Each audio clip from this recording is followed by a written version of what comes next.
స్త్రీలలో అధిక రక్తస్రావం జరగటానికి ఎన్నో కారణాలుంటాయి. ఈ రోజు మనం తెలుసుకోబోతున్న ముఖ్యమైన అంశం ఏంటంటే గర్భసంచి నుంచి జరిగే అధిక రక్తస్రావం గురించి. స్త్రీలలో అధిక రక్తస్రావం ఎందుకు అవుతుంది, హార్మోనల్ ఇంబ్యాలెన్స్ వల్ల వచ్చే ఋతుస్రావ సమస్యల గురించి ఈ రోజు మనకు వివరించడానికి మనతో పాటు ఉన్నారు ప్రముఖ గైనకాలజిస్ట్ శాంతి గారు. నమస్తే శాంతి గారు. నమస్కారం. అసలు గర్భసంచి నుంచి అధిక రక్తస్రావం అవుతూ ఉంటుంది అని అంటారు కదా, అదంటే ఏంటో వివరించగలరా? అందరికీ ఏమవుతుందంటే పీరియడ్ అయిపోయిన తర్వాత ఈ హార్మోన్స్ అనేవి రెండు రకాలుగా ఉంటాయి. 14వ రోజు వరకు అండం అనేది విడుదలవుతూ ఉంటుంది. 14వ రోజు ఒక 15 గాని ఆ ముందు అనేది ఈస్ట్రోజన్ అనే హార్మోన్ ఉంటుంది. ఈ యొక్క హార్మోన్ అనేది ఈ గర్భసంచి మీద యాక్ట్ చేయడం వల్ల అక్కడ ఒక రకమైన పొర ఏర్పడుతుంది. ఆ 14వ రోజు ఎప్పుడైతే అండం విడుదలైందో ఆ విడుదల అయిన తర్వాత ఒకవేళ ప్రెగ్నెన్సీ వస్తే మనకి అందరికీ తెలిసినట్టుగా ఇంకా పీరియడ్ రాదు. ఒకవేళ ప్రెగ్నెన్సీ రాలేదు అనుకున్నప్పుడు వేరే ఒక హార్మోన్ ప్రొజెస్ట్రాన్ అనే హార్మోన్ ప్రొడ్యూస్ అవుతూ ఉంటుంది. ఈ ప్రొజెస్ట్రాన్ అనే హార్మోన్ ప్రొడ్యూస్ అవడం వల్ల అది ఒక రకమైన పొరని గర్భసంచిలో ఫామ్ చేస్తుంది. ఈ రెండు పొరలు ఈ ప్రొజెస్ట్రాన్ ఆగిపోవడం వల్ల తగ్గిపోవడం వల్ల మనకి బ్లీడింగ్ అనేది వస్తుంటుంది. దీన్ని విత్డ్రాల్ బ్లీడింగ్ అంటాం. అలా కాకుండా ఈ యొక్క రెండు హార్మోన్స్ లో తేడా ఉన్నప్పుడు కానీ గర్భసంచిలో తేడాలు చాలా కారణాలు ఉన్నాయి వల్ల కానీ మనకి అసాధారణ ఈ అధిక రక్తస్రావం అనేది కనిపిస్తూ ఉంటుంది. ఈ అధిక రక్తస్రావం అంటే నార్మల్ గా పీరియడ్ మనకు తెలిసినట్టుగా 28 to 35 డేస్ వరకు నార్మల్ పీరియడ్. అలా అయినప్పుడు ఈ 28-38 డేస్ తర్వాత మనకి బ్లీడింగ్ స్టార్ట్ అవుతుంది. స్టార్ట్ అయ్యి అది ఒక 2 to 3 డేస్ ఉండి నార్మల్ గా తగ్గిపోతూ ఉంటుంది. అలా కాకుండా ఈ పేషెంట్స్ లో ఏమవుతుందంటే ఈ 28 డేస్ కాకుండా కొంతమందికి 21 డేస్ కే కనిపించేస్తూ ఉంటుంది. కొంతమంది ఒక 10 డేస్ గ్యాప్ వచ్చి 15 డేస్ గ్యాప్ వచ్చి 21 డేస్ కన్నా ముందే పీరియడ్ కనిపిస్తూ ఉంటుంది. సో ఆ విధంగా కనిపించడం వల్ల వాళ్ళకి నెలలో 2 సార్లు అయినట్టు భావన కలుగుతూ ఉంటుంది. కొంతమంది దీన్ని పాలిమెనరేజియా అంటాము. అలా కాకుండా ఈ అధిక రక్తస్రావంలో ఇంకొక రకం ఉంది. అదేంటంటే నెలకి కరెక్ట్ గా వస్తుంది వాళ్ళకి, అంటే 35 డేస్ 28 to 35 డేస్ లోపలే వస్తుంది. కానీ వచ్చినప్పుడు హెవీ బ్లీడింగ్, ఇంకా ఒక 3 డేస్ అయినా సరే డైలీ ఒక 2 ప్యాడ్స్ 1 అవర్ లో 2 అవర్స్ లో ఒక ప్యాడ్ చేంజ్ చేయడం, క్లాట్స్ ముక్కలుగా పడిపోవడం, ఇవన్నీ ఇండికేషన్స్ మనకి అధిక రక్తస్రావం అవుతుంది అనడానికి. అలాగే మన దగ్గర పేషెంట్స్ వస్తూ ఉంటారు అనమాట, బ్లీడింగ్ ఎక్కువ అవడం, దీన్ని మెనరేజియా అంటాం. ఈ రెండు కలిపి మనం ఈ అసాధారణ అధిక రక్తస్రావం అనేది చెప్పడం జరుగుతుంది అనమాట. ఒకరికి ఎవరికైనా నార్మల్ సైకిల్ నార్మల్ ఇంటర్వెల్ లో రావడం, ఎక్కువ బ్లీడింగ్ అవ్వడం, లేదా బ్లీడింగ్ బాగానే అవ్వడం తక్కువ వ్యవధిలో వచ్చేయడం, ఒక 21 డేస్ లోపల వచ్చేయడం, దీన్ని మనం అధిక రక్తస్రావం అంటాం. కొంతమందిలో మనం చూస్తూ ఉంటాం యుక్త వయసులో ఉన్న ఆడపిల్లలకి అధికంగా రక్తస్రావం అవుతూ ఉంటుంది. అసలు ఇలా అధిక రక్తస్రావం జరగడానికి కారణాలు ఏంటో వివరిస్తారా? అవును, మన దగ్గరికి ఇప్పుడు దీన్ని ఇంగ్లీష్ లో ప్యూబర్టీ మెనరేజియా అంటాం. అంటే ప్యూబర్టీ ఎప్పుడైతే 13 years 12 years లో వాళ్ళు పుష్పవతి అవ్వడం జరుగుతూ ఉంటుంది. మనకి నార్మల్ గా పుష్పవతి ఎలా అవుతారు అనేది తెలుసుకుంటే ఇది ఎందుకు వస్తుందో మనకు అర్థమవుతుంది. నార్మల్ గా ఎవరికైనా తీసుకుంటే HPO యాక్సిస్ అనేది ప్రతి గర్ల్ లోనూ ఉంటుంది. అంటే హైపోథాలమో పిట్యూటరీ ఓవేరియన్ యాక్సిస్. హైపోథాలమస్ అనేది బ్రెయిన్ లో ఉంటుంది, పిట్యూటరీ కూడా బ్రెయిన్ లో ఉంటుంది. హైపోథాలమస్ నుంచి ఒక రకమైన హార్మోన్స్ ప్రొడ్యూస్ అయ్యి ఆ పిట్యూటరీ గ్రంథిని ప్రేరేపించడం వల్ల అక్కడి నుంచి హార్మోన్స్ ప్రొడ్యూస్ అయ్యి అండాల మీద ప్రేరేపించడం వల్ల అది గర్భసంచి మీద యాక్ట్ చేసి పీరియడ్ రావడం జరుగుతుంది. అది 13 years కి ఆ యాక్సిస్ మెచ్యూర్ అవడం వల్ల అప్పుడు హార్మోన్స్ ఉత్పత్తి అవడం వల్ల వాళ్ళకి ఈ పుష్పవతి అనేది అవడం జరుగుతుంది. అప్పటి వరకు ఈ యొక్క హార్మోన్స్ ఫామ్ అవ్వవు. ఎప్పుడైతే ఫామ్ అవుతాయో వాళ్ళు మెన్సెస్ అనేది స్టార్ట్ అవుతుంది. కానీ ఇది ఇనీషియల్ స్టేజెస్ లో కొంతమందికి ఇది ఇమ్మెచ్యూర్ గా ఉంటుంది. అంటే హార్మోన్స్ అనేవి సరైన మోతాదులో ఫామ్ అవ్వవు. అది నార్మల్ ఫిజియలాజికల్ ప్యూబర్టీ మెనరేజియా. ఇది ఏదేం ప్రాబ్లం కాదు. అది కొంచెం ఏజ్ వాళ్ళకి ఒక 15 years 17 years వచ్చిన తర్వాత ఇది మెచ్యూర్ అయ్యి అప్పుడు సరిగ్గా రావడం జరుగుతుంటుంది. అంతటి వరకు వాళ్ళకి బ్లీడింగ్ హెవీగా అవ్వడము, లేకపోతే 10 days కి 15 days కి వచ్చేయడము, దానివల్ల ఎక్కువ సఫర్ అవుతూ పేషెంట్స్ తీసుకొస్తూ ఉంటారు. కానీ మనం టెస్టులు చేసినప్పుడు ఎక్కడా ప్రాబ్లం ఉండదు.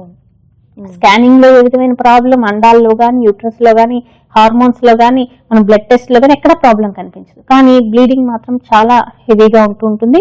దానివల్ల వాళ్ళు ఎనీమియా, మెయిన్ ప్రాబ్లం ఏంటంటే బ్లీడింగ్ అవ్వడం వల్ల బ్లడ్ తగ్గిపోవడం వల్ల వాళ్ళు గ్రోత్, హెయిర్ ఫాల్ ఇవన్నీ కూడా ప్రాబ్లమ్స్ అన్నమాట.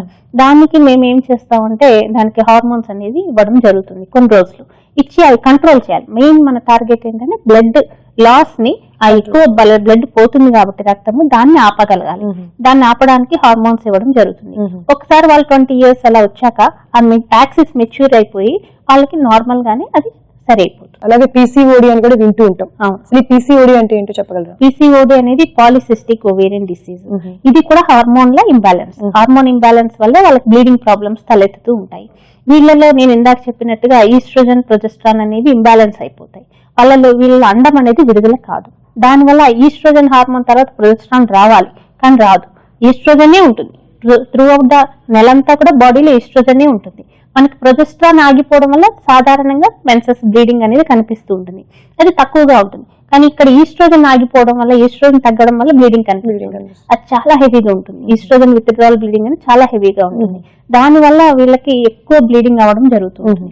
అదేవిధంగా నెలకి సరిగ్గా అండం విడుదల అవ్వకపోవడం వల్ల వీళ్ళలో 2 నెలలకి 3 నెలలకి పీరియడ్ రావడము, వచ్చి ఎక్కువగా అయిపోవడము. అలా కొంతమందికి అయితే ఈ పొర సరిగ్గా ఫామ్ అవ్వకపోవడం వల్ల తక్కువ బ్లీడింగ్ అవ్వడము, ఇవన్నీ కూడా పీసీఓడిలో కనిపిస్తాయి. సో దాన్ని మనం సరి చేసుకోవాలంటే పీసీఓడికి మెయిన్ ట్రీట్మెంట్ వాకింగ్, ఎక్సర్సైజ్. మనం ఎంత మేనేజ్ చేసినా, ట్రీట్మెంట్ మెడిసిన్స్ ఇచ్చినా, వాళ్ళు లైఫ్ స్టైల్ చేంజ్ చేసుకుంటేనే వాళ్ళలో ఈ యొక్క బ్లీడింగ్ ప్రాబ్లమ్స్ తగ్గుతాయి. సో ఇదే కాకుండా వాళ్ళకి కాస్మెటికల్ ప్రాబ్లమ్స్ కూడా ఉంటాయి. బ్లీడింగ్ తో పాటు ఈ pimples, hair fall, weight gain, thyroid అన్ని కూడా ఉంటాయి. కాబట్టి వీటన్నిటికీ మెడిసిన్స్ ప్లస్ లైఫ్ స్టైల్, వాళ్ళు వాకింగ్ చేయడము, స్ట్రెస్ తగ్గించుకోవడము, జంక్ ఫుడ్ మొత్తం అవాయిడ్ చేయడం వల్ల మనం ఈ యొక్క పీసీఓడిలో ఈ బ్లడ్ లాస్ ని మనం నిరోధించు. డాక్టర్ గారు, ఇప్పటి వరకు మీరు యుక్త వయసులో ఉన్న ఆడపిల్లలకి అధిక రక్తస్రావం అవడానికి గల కారణాలు ఏంటో వివరించారు కదా. అలాగే మధ్య వయసు అంటే 30 నుంచి 40-45 వయసులో ఉన్న వారికి కూడా అధిక రక్తస్రావం అవుతూ ఉంటుంది. మరి దానికి గల కారణాలు ఏంటో వివరిస్తారా? ఈ 30 to 40 years మధ్యలో ఉన్న వాళ్ళు చాలా మంది బ్లీడింగ్ ప్రాబ్లం ఫేస్ చేస్తూ ఉంటారు. చాలా మందికి వస్తూ ఉంటుంది. వీళ్ళు మెయిన్ ప్రధాన కారణం ఏంటంటే అండి, మెయిన్ ఒకటి స్ట్రెస్ మనం తీసుకోవచ్చు. ఎందుకంటే ఒక 30 years అయిపోయాక మ్యారేజ్ అయ్యి పిల్లలు పుట్టడము, ఫ్యామిలీ రెస్పాన్సిబిలిటీస్ అండ్ పిల్లలు పెరగడం, ఇవన్నీ కూడా స్ట్రెస్ రిలేటెడ్ కూడా ఈ యొక్క మన అధిక రక్తస్రావానికి ఒక కారణం. ఈ ఆ స్ట్రెస్ వల్ల హార్మోనల్ ఇంబ్యాలెన్స్ వచ్చి వాళ్ళల్లో కూడా ఈ బ్లీడింగ్ అనేది కనిపిస్తూ ఉంటుంది. అదే విధంగా వీళ్ళల్లో ఇంకా వేరే కారణాలు తీసుకుంటే కొంతమంది జనరల్ డిసీజెస్, కొంతమందికి ఏమైనా లివర్ డిసీజెస్ అవి ఉన్నప్పుడు వాళ్ళ కోయాగులేషన్ సిస్టమ్ అని ఉంటుంది. అంటే రక్తం గడ్డ కట్టే వ్యవస్థ బాడీలో. ఆ లివర్ డిసీజెస్ ఉన్నప్పుడు ఈ రక్తం గడ్డ కట్టే చేసే ఫ్యాక్టర్స్ ఏవైతే ఉన్నాయో అవి లివర్ నుంచి ప్రొడ్యూస్ అవుతాయి. లివర్ పాడైనప్పుడు ఇవి ప్రొడ్యూస్ అవ్వకపోవడం వల్ల బ్లీడింగ్ అనేది ఎక్కువ అవుతూ ఉంటుంది. మనం బ్లీడింగ్ అరికట్టాలంటే క్లాటింగ్ మెకానిజం బాడీలో బాగా ఉండాలి.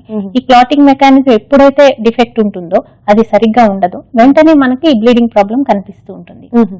ఇదే విధంగా ఈ క్లాటింగ్ మెకానిజం కి కొన్ని డిసీజెస్ ఉన్నాయి. దీనివల్ల ఈ క్లాటింగ్ మెకానిజం దెబ్బతింటుంది. వాటిని ప్రోటీన్ సి డెఫిషియన్సీ, ఎస్డెఫ్, ఇవన్నీ క్లాటింగ్ ఫ్యాక్టర్స్. ఇవి ఇప్పుడు మిడిల్ అనే కాదు, చిన్నప్పటి నుంచి కూడా ఇవి కంజెంటల్ స్వతహాగా బర్త్ నుంచి కూడా తక్కువ ఉన్నప్పుడు, ఈ డెఫిషియన్సీస్ అవి ఉన్నప్పుడు వీళ్ళకి రక్తస్రావం కనిపిస్తూ ఉంటుంది. అదేవిధంగా థైరాయిడ్, ఇప్పుడు చాలా మందికి మనం యుక్త వయసు నుంచి కూడా థైరాయిడ్ ప్రాబ్లం చూస్తున్నాం. ఈ హైపోథైరాయిడిజం, హైపర్ థైరాయిడిజం అంటే థైరాయిడ్ గ్రంథి నుంచి థైరాయిడ్ హార్మోన్ తగ్గిపోతే దాన్ని హైపోథైరాయిడిజం అంటాం. ఆ థైరాయిడ్ గ్రంథి నుంచి ఎక్కువ అయితే దాన్ని హైపర్ థైరాయిడిజం అంటాం. కానీ హైపోథైరాయిడిజం అనేది కామన్ గా ఇప్పుడు మనం చూస్తూ ఉంటాము. ఇది ఆటో ఇమ్యూన్ డిసీజ్ అన్నమాట.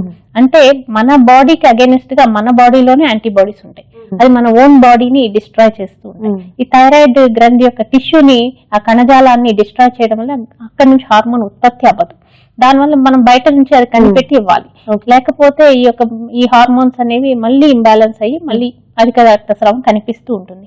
చాలా సిమ్టమ్స్ ఉండొచ్చు, ఇది ఒక సిమ్టమ్, అందులో ఒక గుర్తు అధిక రక్తస్రావం అనేది. ఈ మిడిల్ ఏజ్ లో ఇవన్నీ ఎక్కువగా కనిపిస్తూ ఉంటాయి. ఇవి జనరల్ ఫ్యాక్టర్స్, బాడీలో ఎక్కడైనా ప్రాబ్లం ఉన్నప్పుడు మనకి అధిక రక్తస్రావం కనిపిస్తూ ఉంటుంది. ఇంకోటి లోకల్ గా, అంటే మనకు అధిక రక్తస్రావం గర్భసంచి నుంచి వస్తుంది.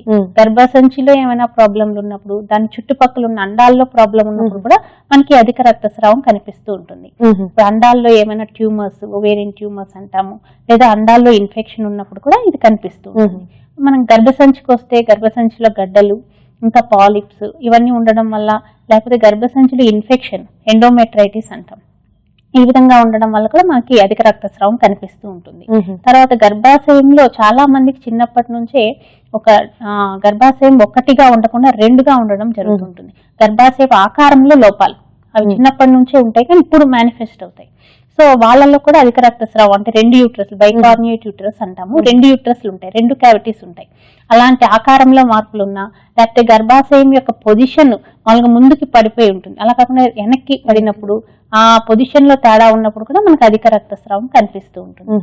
సర్విక్స్ లో కూడా ఇన్ఫెక్షన్ ఉన్నా మనకి అధిక రక్తస్రావం కనిపిస్తూ ఉంటుంది. ఇవన్నీ కారణాలు మనకి మిడిల్ ఏజ్ లో ఎక్కువ మందికి కనిపిస్తూ ఉంటాయి. గర్భసంచిలో గడ్డలు ఉండడం మూలాన కూడా అధిక రక్తస్రావం అవుతుంది అని అన్నారు కదా, అసలు ఇది ఏ విధంగా కారణం అవుతుంది అధిక రక్తస్రావానికి? ఈ గర్భసంచిలో గడ్డల్ని మనం ఫైబ్రాయిడ్స్ అంటాము. ఈ ఫైబ్రాయిడ్స్ అనేవి ఏంటంటే అండి, మన గర్భసంచిలో ఉన్న 3 పొరల్లో రావడం జరుగుతూ ఉంటుంది. ఇది ఎక్కువగా ఎవరైతే పిల్లలు లేరు, నల్లి పారస్ ఉమెన్ అంటాము, పిల్లలు లేని వాళ్ళలో ఎక్కువగా ఈ గర్భాశయంలో గడ్డలు కనిపిస్తూ ఉంటాయి. తర్వాత ఫెమిలియల్ ఇన్సిడెంట్స్ అంటే ఫ్యామిలీలో మదర్ కి సిస్టర్స్ కి వాళ్ళకి గర్భసంచిలో గడ్డలు వచ్చినప్పుడు కూడా వీళ్ళకి వచ్చే అవకాశాలు ఉంటాయి. అంటే ఫ్యామిలీలో రన్ అవుతూ ఉంటుంది, జెనెటిక్ గా కూడా రన్ అవుతూ ఉంటుంది అనమాట. ఈ విధంగా ఈ గర్భాశయంలో గడ్డలు ఫామ్ అవుతాయి. దీనికి ఒక ఇదేంటంటే ఈస్ట్రోజన్ అనే హార్మోన్ బాడీలో ఎక్కువగా ఉన్నప్పుడు ఈ గర్భాశయంలో ఫామ్ అవుతాయి అనే ఒక థియరీ కూడా ఉంది. ఎప్పుడైనా సరే ఈ అధిక రక్తస్రావం ఉన్నప్పుడు కంపల్సరీ డాక్టర్ ని సంప్రదించినప్పుడు మనం స్కానింగ్ చేయడం ద్వారా ఈ ఫైబ్రాయిడ్స్ ని గుర్తించగలుగుతాం. ఈ ఫైబ్రాయిడ్స్ అనేవి 3 రకాలు ఉంటాయి. అది లోపలి పొరలో, మధ్య పొరలో, బయట పొరలో ఉంటాయి. లోపలి పొరలో ఉన్న వాటి సబ్మ్యూకస్ ఫైబ్రాయిడ్స్ అంటాము. వీళ్ళలో ఎక్కువగా బ్లీడింగ్ కనిపిస్తూ ఉంటుంది. 2 hours కి ప్యాడ్ చేంజ్ చేయడము, క్లాట్స్ పడ్డము, చిన్న చిన్న ముక్కలు పడ్డము, ఎక్కువ 5-6 days 10 days వరకు బ్లీడింగ్ అవ్వడం చూస్తూ ఉంటాం.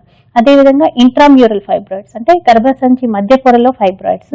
ఇవి ఉన్నప్పుడు వాళ్ళకి విపరీతమైన పెయిన్ రావడం వల్ల బ్లీడింగ్ అవుతూ ఉంటుంది, పెయిన్ ఎక్కువగా ఉంటుంది. అదే బయట పొరలో ఉన్నప్పుడు వాళ్ళకి సింటమ్స్ తెలియవు, బాగా సైజు పెద్దగా అయినాకనే సింటమ్స్ కనిపిస్తూ ఉంటాయి. ఎందుకంటే బయట దాని చుట్టూ ఉన్న స్ట్రక్చర్స్ ని ప్రెస్ చేయడం వల్ల వాళ్ళకి సింటమ్స్ వస్తాయి. అది ఒక 12 మనకు 3 నెలల ప్రెగ్నెన్సీ అంత సైజ్ పెరిగాక గానీ వాళ్ళకి సింటమ్స్ కనిపించవు. అది ఏ రకంగా ఉంటుందంటే పక్కనే ఎదురుగానే యూరిన్ మూత్రపు సంచి ఉంటుంది. ఆ మూత్రపు సంచిని ప్రెస్ చేయడం వల్ల యూరిన్ ఎక్కువసార్లు రావడం వాళ్ళకు ఉంటుంది. ఇంకా పెద్దవైతే మూత్రం రావడానికి కూడా అడ్డుకోవడం వల్ల మూత్రం రాదు, యూరినరీ రిటెన్షన్ అంటాం. దానివల్ల పెయిన్, మూత్రం పోలేరు, మూత్రం లోపల ఉంటది, మనకు వచ్చి చూస్తే ఇది కారణం అని కనిపిస్తుంది. సో ఇంకోటి కాన్స్టిపేషన్, ఎక్కువ మోషన్ ఫ్రీగా పాస్ చేయలేరు. ఇంకొకటి ఇండైజెషన్, గ్యాస్ ప్రాబ్లం.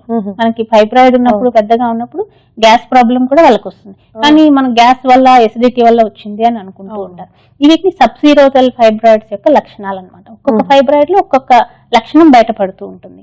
ఈ విధంగా ఈ 3 ఫైబ్రాయిడ్స్ ని చూసినప్పుడు వాళ్ళ పేషెంట్ మనం డయాగ్నోస్ చేసినప్పుడు దానికి మనం కొన్ని టెస్టుల ద్వారా వాటిని కన్ఫర్మ్ చేయగలుగుతాం. స్కానింగ్, ఒకవేళ స్కానింగ్ లో ఏమైనా చాలా కొంతమందికి 4-5 ఫైబ్రాయిడ్స్ కూడా ఉంటాయి. అలాంటప్పుడు ప్లేస్ తెలుసుకోవడానికి సిటీ స్కాన్ అవి కూడా చేయాల్సిన అవసరం ఉంటుంది. బ్లడ్ టెస్ట్లు ఇవన్నీ కూడా చేయాల్సిన అవసరం ఉంటుంది.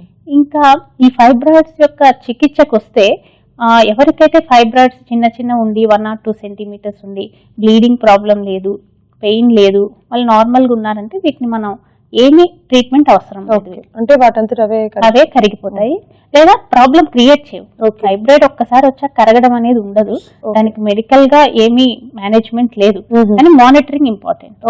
సో మెడిసిన్స్ అనేవి పైన సూపర్ఫిషియల్ పైన ఇచ్చే ట్రీట్మెంట్, నొప్పి తగ్గడానికి, బ్లీడింగ్ తగ్గడానికి అప్పటికప్పుడు, కానీ కరగడానికి అనేవి మెడిసిన్స్ ఏం లేవు. హార్మోన్స్ ఉన్నాయి, ఇప్పుడు అన్మ్యారీడ్ గర్ల్స్ కూడా వస్తాయి ఫైబ్రాయిడ్స్, పిల్లలు లేరు అయినా ఫైబ్రాయిడ్స్ ఉంటాయి. అలాంటి వాళ్ళకి మనం సర్జరీ అనేది చేయలేము, గర్భసంచి తీయలేము, కాబట్టి ముందు హార్మోన్స్ ఇచ్చి ట్రై చేస్తాము. దానికి సైజ్ కొంచెం తగ్గుతాయి అంతే తప్ప మొత్తం కరగడం అనేది ఉండదు. హార్మోనల్ ఇంబ్యాలెన్స్ అని వింటూ ఉంటాం కదా, అసలు ఈ హార్మోనల్ ఇంబ్యాలెన్స్ అంటే ఏంటి? అలాగే ఇది ఉండడం మూలన అధికంగా రక్తస్రావం జరిగే అవకాశం ఏదైనా ఉందంటారా? అన్ని టెస్టులు చేసినప్పుడు ఇంకా స్కానింగ్ లో యూట్రస్ బాగానే ఉంటుంది, ఓవరీస్ బాగానే ఉంటాయి, కానీ జనరల్ గా కూడా అన్ని బ్లడ్ టెస్ట్లు, థైరాయిడ్ అన్ని కూడా నార్మల్ ఉంటాయి, కానీ బ్లీడింగ్ ఎక్కువ ఉంటుంది. దీన్నే మనం హార్మోనల్ ఇంబ్యాలెన్స్ అంటాం. దీనిలో రీజన్ మనకి ఈస్ట్రోజన్, ప్రొజెస్టరాన్ టెస్టులు చేస్తే అవి కూడా బాగానే ఉంటాయి, కానీ అవి ఎక్కువ అవడం తక్కువ అవడం వల్లనే, మార్పుల వల్లనే ఇవి జరుగుతూ ఉంటుంది. కానీ దానికి రీజన్ కూడా మనం ఏమైనా అడుగుతూ ఉంటారు పేషెంట్స్, ఏమైనా నిరోధించవచ్చా, మేము ఏమైనా చేయడం వల్ల దీన్ని మనం ప్రివెంట్ చేయొచ్చా అని అడుగుతూ ఉంటారు. కానీ మన చేతుల్లో అది ఉండదు. బాడీ టెండెన్సీ ఫెమిలియల్ గా కానీ ఏదైనా వాళ్ళ ఇంట్లో ఎవరికైనా మదర్ సిస్టర్స్ ఉన్నప్పుడు కూడా ఈ విధంగా డిస్ఫంక్షనల్ యూట్రైన్ బ్లీడింగ్ అనేది కనిపిస్తూ ఉంటుంది. ఇలా ఉన్నప్పుడు స్లోగా గర్భసంచి పెరగడం జరుగుతూ ఉంటుంది, దాన్ని బల్కీ యూట్రస్ అంటాం. అలా ఉన్నప్పుడు మేము ఈ డిస్ఫంక్షనల్, ఈ హార్మోనల్ ఇంబ్యాలెన్స్ వల్ల వచ్చినప్పుడు ముందు మెడిసిన్స్ ఇచ్చి దాన్ని హార్మోనల్ ఇంబ్యాలెన్స్ ని సరిచేయడానికి ప్రయత్నిస్తాం. మనం ఇచ్చినా సరే ఒక్కొక్కసారి దాని ట్రీట్మెంట్ ఫలించినప్పుడు ఒక డిఎన్సి అంటే గర్భసంచి లోపలి పొర నుంచి క్లీనింగ్, క్యూరటేజ్, డైలటేషన్ అండ్ క్యూరటేజ్ చేస్తాం. దీన్ని క్లీనింగ్ అంటాం. ఈ క్లీనింగ్ చేయడం వల్ల పీసెస్ తీసి బయాప్సీకి పంపిస్తాం. బయాప్సీలో మనకి నార్మల్ టిష్యూ ఉన్నట్టయితే ప్రాబ్లం అనేది చాలా మటుకు ఉండదు. అలా కాదు, అబ్నార్మల్ టిష్యూ ఏమైనా ప్రీ మ్యాలిగ్నెంట్, ఫ్యూచర్ లో మ్యాలిగ్నెన్సీ వస్తుంది, క్యాన్సర్ వస్తుంది, లేదు ఇప్పుడే ఉంది, అలా ఉన్నప్పుడు కంపల్సరీగా ట్రీట్మెంట్ తీసుకోవాల్సి వస్తుంది. దాని మెడిసిన్స్ మనకి ఏమైనా ఫెయిల్ అయితే దీనికి కూడా ఒకవేళ లాస్ట్ ఆప్షన్ కింద గర్భసంచి తీయాల్సిన అవసరం పడుతుంది. డాక్టర్ గారు, బహిష్ట ఆగిపోయిన సమయంలో ఋతుచక్రంలో ఎలాంటి మార్పులు సంభవించవచ్చు? ఈ బహిష్ట ఆగిపోవడాన్ని మనం మెనోపాజ్ అంటాము. కానీ ఈ మెనోపాజ్ వచ్చే ముందు ఒక 3 years ముందు, ఒక 2 years తర్వాత దాన్ని పెరి మెనోపాజల్ పీరియడ్ అంటాం. ఈ పెరి మెనోపాజల్ పీరియడ్ లో చాలా హార్మోన్స్ అనేవి చాలా మార్పులు సంభవిస్తూ ఉంటాయి బాడీలో. ఇది స్టార్ట్ అయినప్పుడు ఇనీషియల్ గా ఈస్ట్రోజన్స్, ప్రొజెస్టెరాన్ తగ్గడం స్టార్ట్ అవుతుంది. మొత్తం కంప్లీట్ అబ్సెన్స్ అనేది అవి ఒక 3-4 years తర్వాత జరుగుతుంటుంది. సో ఈ మెనోపాజ్ లో ఈ రకంగా ఈ హార్మోన్స్ తేడా వలన చాలా రకాల బాడీలో మార్పులు సంభవిస్తూ ఉంటాయి. ఫస్ట్ 1 year కి స్కిన్, హెయిర్ చేంజెస్ వస్తూ ఉంటాయి. 2 to 3 years లోపల కింద వెజైనల్ డ్రైనెస్ అలాంటివి వస్తూ ఉంటాయి. ఒక 3 years తర్వాత ఇంటర్నల్ గా బోన్స్ వీక్ అవడము, హార్ట్ వీక్ అవడము, కొలెస్ట్రాల్ లెవెల్స్ లో చేంజెస్ రావడము, బ్యాడ్ కొలెస్ట్రాల్ LDL అనేది పెరగడము, హార్ట్ స్ట్రోక్స్ పెరగడం, ఇవన్నీ కూడా ఈ మెనోపాజ్ ద్వారా వచ్చే చేంజెస్.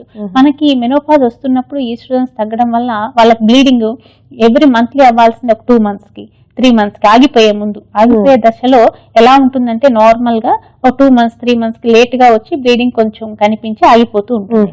కానీ ఈ అసాధారణ రక్తస్రావం ఉన్నప్పుడు మెనోపాజ్ వచ్చినా కూడా వాళ్ళకి బ్లీడింగ్ ఎక్కువగానే కనిపిస్తుంది.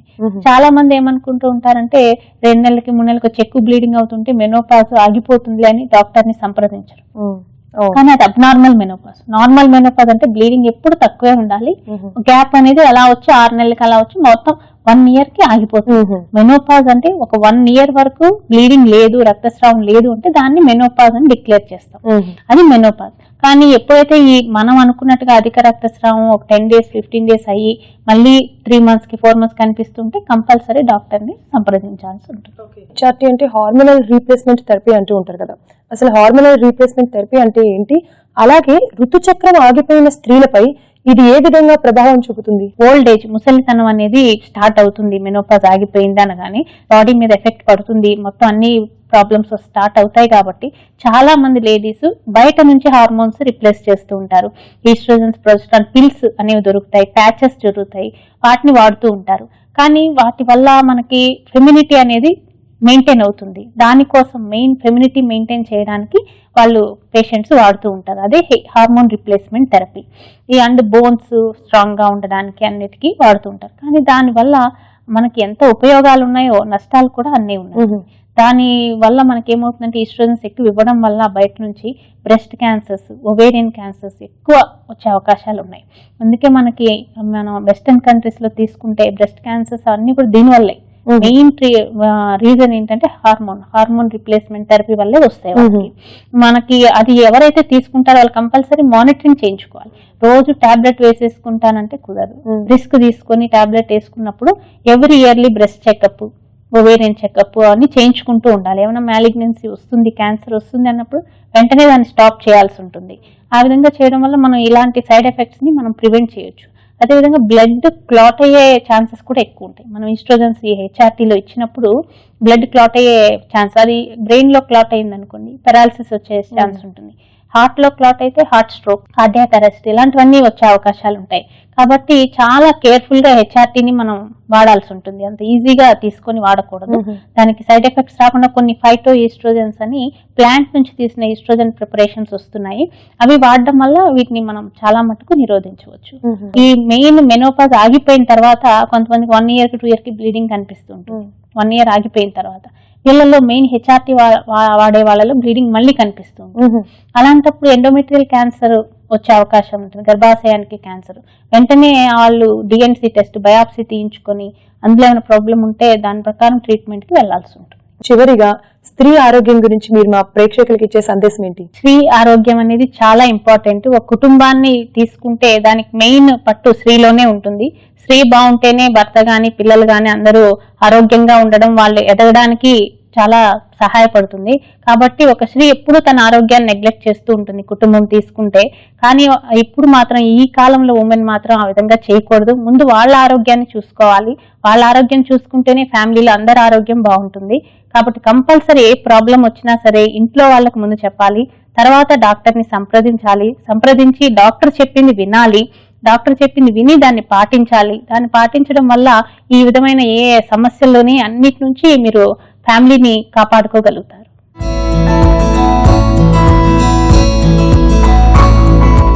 సాధారణ రక్తస్రావానికి అధిక రక్తస్రావానికి తేడా ఉంటుంది.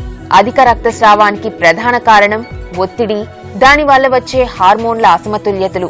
ఈస్ట్రోజెన్, ప్రొజెస్టెరాన్ అసమతుల్యతలు ఎక్కువగా అధిక రక్తస్రావానికి కారణమవుతాయి. శరీరంలో ప్రొజెస్టెరాన్ తగ్గిపోవడం వల్ల సాధారణ రక్తస్రావం అవుతుంది. ఈస్ట్రోజెన్ తగ్గిపోవడం వల్ల అధిక రక్తస్రావం అవుతుంది. గర్భాశయంలో గడ్డలు ఉండటం, గర్భాశయ ఆకారంలో లోపాలు, శరీరములో రక్తాన్ని గడ్డకట్టించే వ్యవస్థ సరిగ్గా పనిచేయకపోవడం వంటి సమస్యలు కూడా అధిక రక్తస్రావానికి కారణమవుతాయి. అధిక రక్తస్రావం వల్ల జుట్టు రాలిపోవడం, ఎక్కువగా మొటిమలు రావడం, థైరాయిడ్, అధికంగా బరువు పెరగడం వంటి సమస్యలు వచ్చే అవకాశం ఉంది. ఒత్తిడిని తగ్గించుకోవడం, సరైన వ్యాయామం చేయడం, జీవన విధానాన్ని మార్చుకోవడం ద్వారా అధిక రక్తస్రావాన్ని అరికట్టవచ్చు. డాక్టర్ గారు, గర్భసంచిలో జరిగే అధిక రక్తస్రావం గురించి మాకు, మా జీవనరేఖ విమెన్స్ హెల్త్ ప్రేక్షకులకు చాలా చక్కగా వివరించినందుకు ధన్యవాదాలు. చూశారు కదా, గర్భసంచిలో జరిగే అధిక రక్తస్రావం గురించి, అలాగే గర్భాశయంలో ఉండే గడ్డలు అధిక రక్తస్రావానికి ఏ విధంగా కారణమవుతాయి, యుక్త వయసులో ఉన్న ఆడపిల్లలు మరియు మధ్య వయసులో ఉన్న స్త్రీలలో అధిక రక్తస్రావం జరగడానికి గల కారణాలేంటో తెలుసుకున్నాం కదా. మళ్లీ వచ్చే ఎపిసోడ్ లో మరో ముఖ్యమైన అంశంతో మన జీవనరేఖ విమెన్స్ హెల్త్ లో కలుసుకుందాం. అంతవరకు సెలవు, నమస్తే.